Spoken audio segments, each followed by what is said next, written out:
Thank you so much for staying with us. It's looking good for Nigeria's Super Sand Eagles, and Kayode Alayode has more.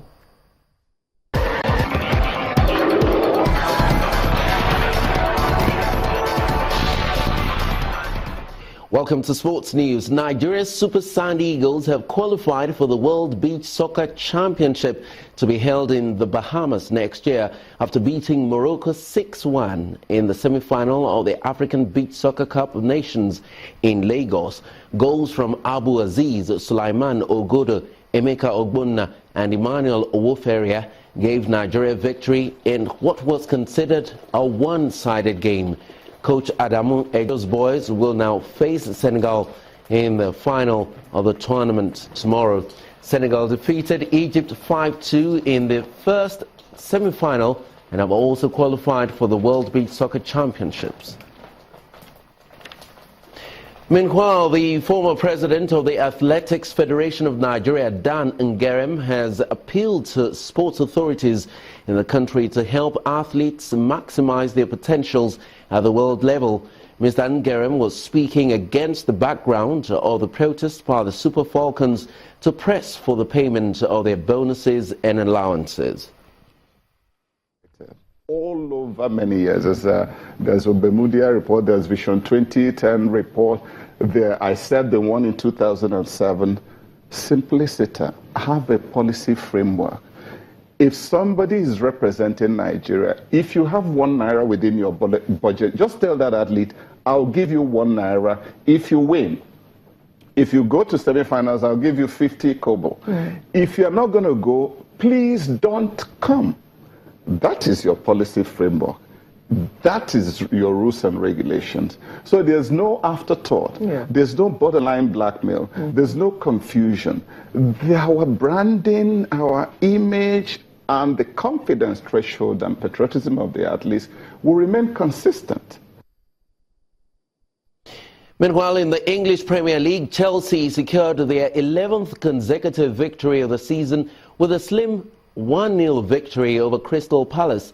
In-form Spanish striker Diego Costa scored for the Blues in the 44th minute, and elsewhere Alvaro Negredo scored a brace as Middlesbrough put 3 goals past Swansea at the Riverside Stadium. Defending champions Leicester City forced Stoke City to a 2-2 draw, despite playing most of the game with 10 men. Relegation threatened Sunderland defeated Odion Ighalo's Watford 1-0 at the Stadium of Light, while Mark Noble's goal from the penalty spot gave West Ham a 1-0 victory over Hull City. 2 goals from Zlatan Ibrahimovic at the Hawthorns was all Manchester United needed to beat West Brom. Going to the courts now, German tennis legend Boris Becker says he would never rule out working with Novak Djokovic again in the future. Djokovic split with Becker as his coach earlier in December, 3 years after adding the German multiple Grand Slam winner to his team. The 29-year-old won 6 of his 12 major titles after hiring Becker, but has suffered a slump in form over the past 6 months. The pair joined forces in December 2013. That's it on Sports News. The rest of the news continues in just a moment. Stay with us.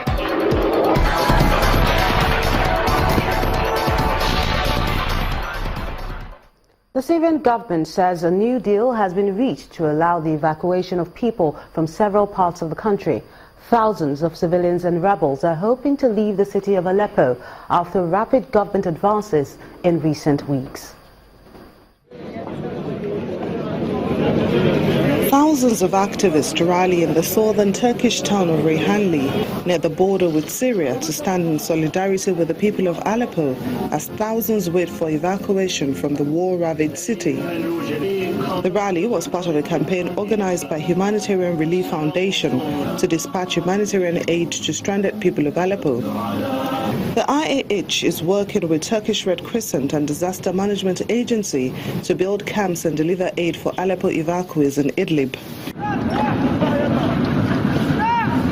Meanwhile, Russian officials say the operation to liberate militant-controlled eastern districts of Aleppo and the withdrawal of militants and their families in the region have come to an end. Sergei Rotskoy, chief of Russian General Staff Main Operations Directorate, also denied claims made by some Western politicians suggesting large civilian casualties on the streets during the operation or thousands of civilians still hiding in basements.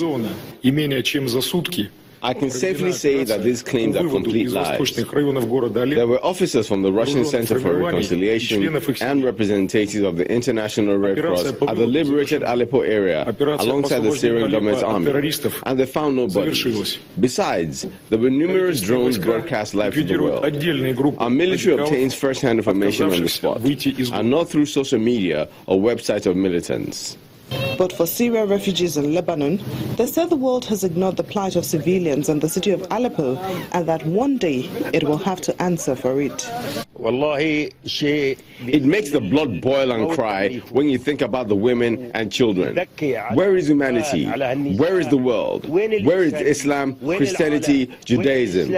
Are they not humans? These people are being killed, women and children. Are they terrorists? Do they have terrorism coming out from their eyes and noses and heads?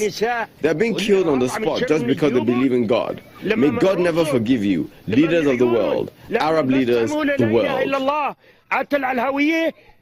About 750 families live in the unofficial Akka refugee camp. An operation to evacuate thousands of civilians and fighters from the last rebel bastion in Aleppo is underway, part of a ceasefire deal that will end years of fighting for the city and mark a major victory for President Bashar al-Assad.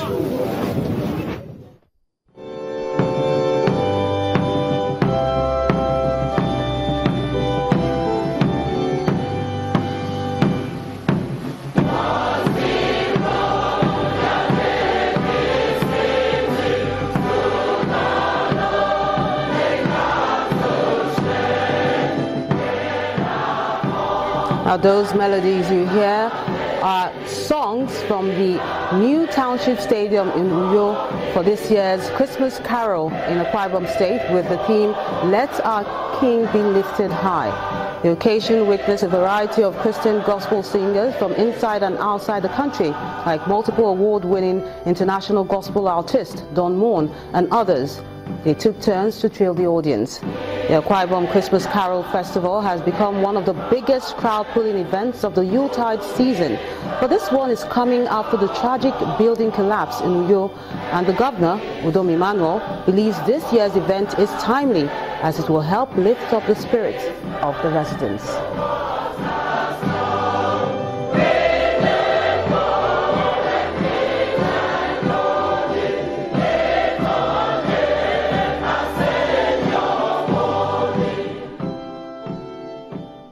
No calamity can separate us from the love of God. We remain the only state that is named after God Almighty.